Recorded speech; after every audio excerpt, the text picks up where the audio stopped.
طويل الشوق يبقى في اغتراب فقير في الحياة من الصحاب ومن يأمنك يا دنيا الدواء تدوسين المصاحب. بسم اللہ الرحمن الرحیم. صرف 5 منٹ کا مدرسہ قرآن و حدیث کی روشنی میں 13 صفر المظفر. نمبر 1 اسلامی تاریخ. حضرت موسیٰ علیہ السلام کو تورات کا ملنا. اللہ تعالیٰ نے 4 مشہور آسمانی کتابوں میں سے تورات حضرت موسیٰ علیہ السلام کو بنی اسرائیل کی ہدایت کے لیے عطا فرمائی. ان کی قوم نے اس پر عمل نہ کرنے کے لیے ہیلہ بازی شروع کر دی. کبھی طور پر اللہ سے بات کرنے کی فرمائش کی تو کبھی اللہ کو دیکھنے کے بعد تورات پر عمل کرنے کا وعدہ کیا. لیکن یہ قوم کوہ طور پر اللہ کا حکم سننے کے بعد بھی حضرت موسیٰ علیہ السلام اور تورات پر ایمان نہیں لائی. پھر کھلم کھلا اللہ کو دیکھنے کا مطالبہ پر غضب خداوندی کی وجہ سے 70 افراد کو جلا کر ہلاک کر دیا گیا. اس کے بعد حضرت موسیٰ علیہ السلام کی دعا پر دوبارہ زندہ کیا اور ان کے سروں پر طور پہاڑ کو بلند کر کے تورات پر عمل کرنے کا وعدہ لیا گیا. ان کو ہفتے کے دن عبادت کرنے کا حکم دیا اور مچھلی شکار کرنے سے منع کیا. مگر افسوس یہ قوم حضرت موسیٰ علیہ السلام کے کسی حکم پر عمل تو کیا کرتی بلکہ قدم قدم پر آپ کو ستانے اور ظلم و زیادتی میں حد سے بڑھتی چلی گئی. بالآخر حضرت موسیٰ علیہ السلام نے بنی اسرائیل کی تکلیف پر صبر اور ان کی ہدایت اور اصلاح کی کوشش کرتے ہوئے 120 سال کی عمر میں وفات پا گئے اور فلسطین کے مقام اریحا میں سرخ ٹیلے کے قریب دفن کیے گئے. نمبر 2 اللہ کی قدرت. سورج مکھی کا پھول. اللہ تعالیٰ نے سورج مکھی کے پھول کے اندر احساس اور شعور کی عجیب صلاحیت رکھی ہے. سورج کی کرنوں کے ساتھ اس پھول کا رخ بھی بدلتا رہتا ہے. جب صبح کے وقت سورج نکلتا ہے تو اس کا رخ مشرق کی طرف ہوتا ہے اور دوپہر کے وقت اس کا رخ سیدھا آسمان کی طرف ہو جاتا ہے، یہاں تک کہ سورج غروب ہوتے وقت بالکل مغرب کی طرف گھوم جاتا ہے. سورج کی شعاعتوں کے ساتھ اس پھول کو کون گھماتا ہے؟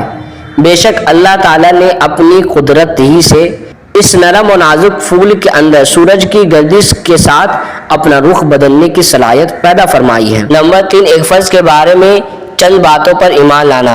رسول اللہ صلی اللہ علیہ وسلم نے فرمایا جب تک کوئی بندہ ان 4 باتوں پر ایمان نہ لائے مومن نہیں ہو سکتا.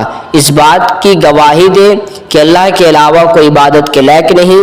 نمبر 2 اس کی بھی گواہی دے کہ میں اللہ کا رسول ہوں، اس نے مجھے حق کے ساتھ بھیجا. نمبر 3 مرنے اور دوبارہ زندہ ہونے کا یقین رکھے. نمبر 4 تقدیر پر ایمان لائے. نمبر 4 ایک سنت کے بارے میں دونوں ہاتھوں سے مسح کرنا. حضرت عبداللہ بن زید بیان کرتے ہیں کہ رسول اللہ صلی اللہ علیہ وسلم دونوں ہاتھوں سے سر کا مسح فرمایا. نمبر 5 ایک اہم عمل کی فضیلت شہادت کی موت مانگنا.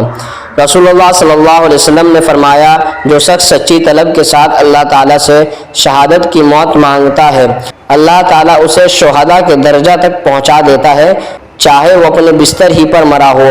نمبر 6 گناہ کے بارے میں کسی اجنبی عورت سے مصافحہ کرنا.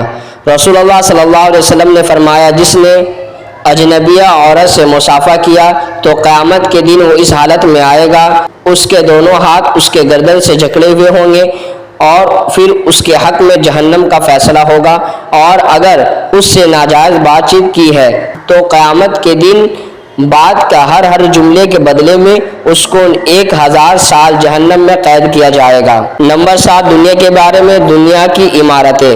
رسول اللہ صلی اللہ علیہ وسلم نے فرمایا ایک مرتبہ ایک گنبد والی عمارت کے پاس سے گزرے تو فرمایا یہ کس نے بنایا؟ تو لوگوں نے بتایا کہ فلاں شخص نے بنایا. تو فرمایا قیامت کے دن مسجد کے علاوہ وہ ہر عمارت صاحب عمارت کے لیے وبال ہوگی. نمبر 8 آخرت کے بارے میں نیک لوگ جنت میں رہیں گے. قرآن میں اللہ تعالیٰ فرماتا ہے جو لوگ نیک بخت ہوں گے وہ ہمیشہ جنت میں رہیں گے. نمبر 9 طب نبوی سے علاج. دل کی کمزوری اور رنج و غم کا علاج.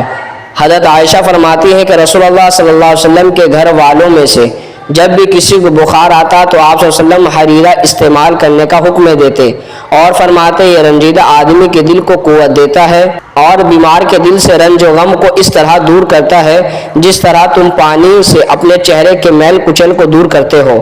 فائدہ: جو کے آٹے کو بھون کر اس میں گھی، میوے اور شکر ڈال کر پکایا جاتا ہے جس کو حریرہ کہتے ہیں۔ نمبر 10، قرآن کی نصیحت۔ قرآن میں اللہ تعالیٰ فرماتا ہے مجھ کو تم نعمتوں پر یاد کرو، میں تم کو یاد رکھوں گا، اور میرے احسانات کا شکر ادا کرتے رہو اور میری نافرمانی نہ کیا کرو۔